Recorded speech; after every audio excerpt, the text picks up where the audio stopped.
gigantic mussel in the world. It's bigger than my hand.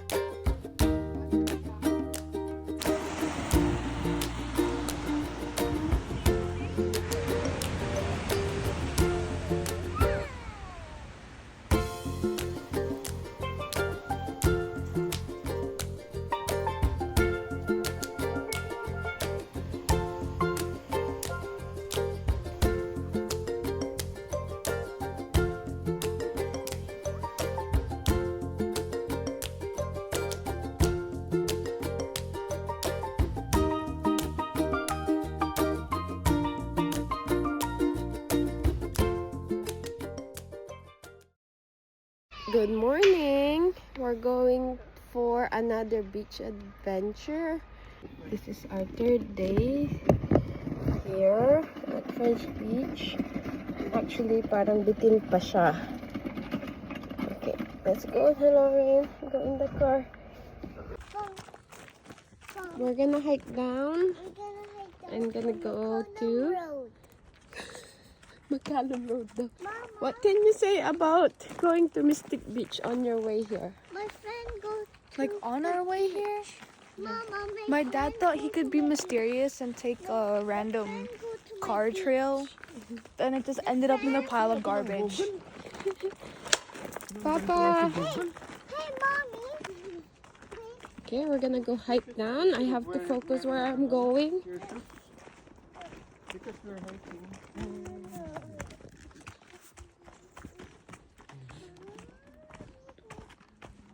Ate!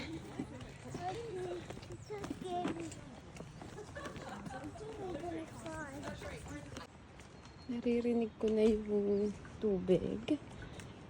Yung hike namin is an hour.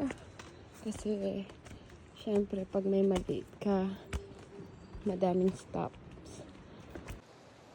Ito na, nakarating na din kami finally sa Mystic Beach. Ayan, naglalaro na sila.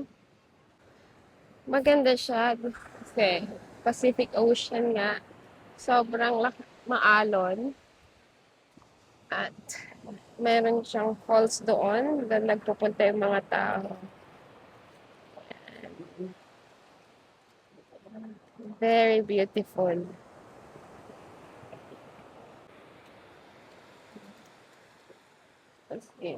Si ate andoon. Mamaya pa daw siya. Napagod sa hike. May washroom din dito. Pero mag-hike ka pataas doon sa washroom niya.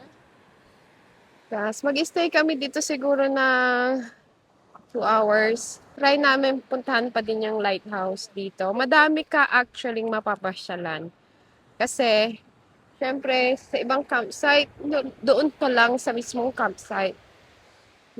Pero dito, sobrang dami mong mapapasyalan. Kulang yung pag-stay namin, hindi namin siya natapos. Madami siyang magkakatabing beach. Sa mga iba pang spot na pwede mong puntahan. Okay, we're gonna go see the falls there. Sabi nila, minsan may orca daw dito, may whale na pumupunta. As pwede mong makita.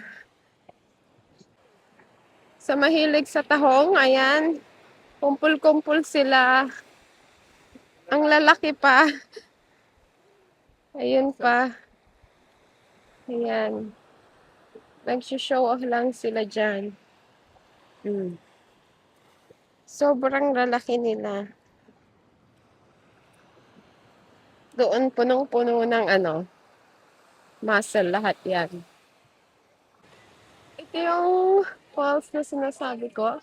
Hindi siya ganun kalakas, pero madami namang natutuwa. Ayaw niyang pumunta. Siyempre, nag-grumpy. Ikaw, Papa, pupunta ka? No? Like,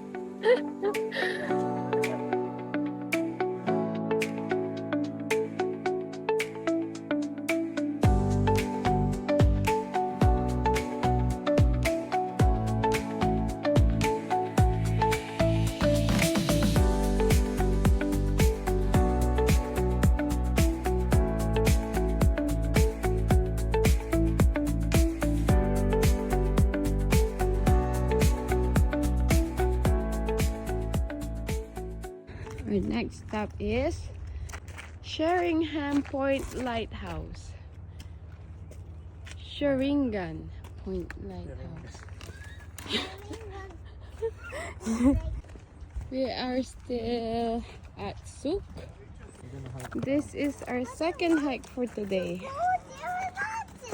And she's so tired now.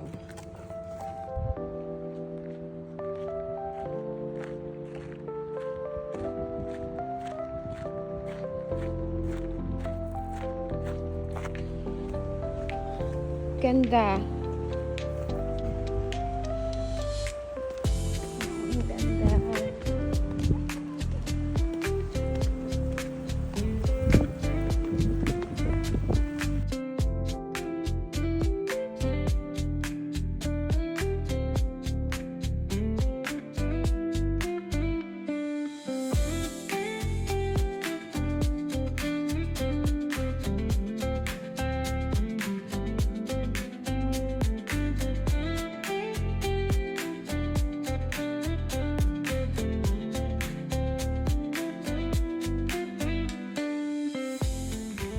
Nakabalik na kami sa campsite.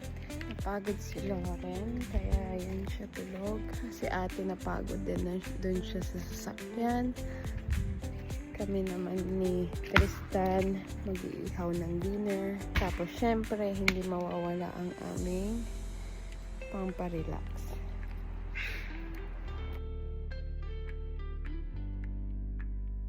We already packed. And we are gonna go have a breakfast at Shirley Delicious. We're waiting for our food. Si Lauren meron siyang muffin. Hinintay lang namin yung mga breakfast namin. Dito kami sa may Shirley Delicious. Super famous siya dito sa may Souk. What can you say about your hot chocolate? Good. What can you say about your muffin? Good. Ate, what can you say about your hot chocolate? It's okay. It's good.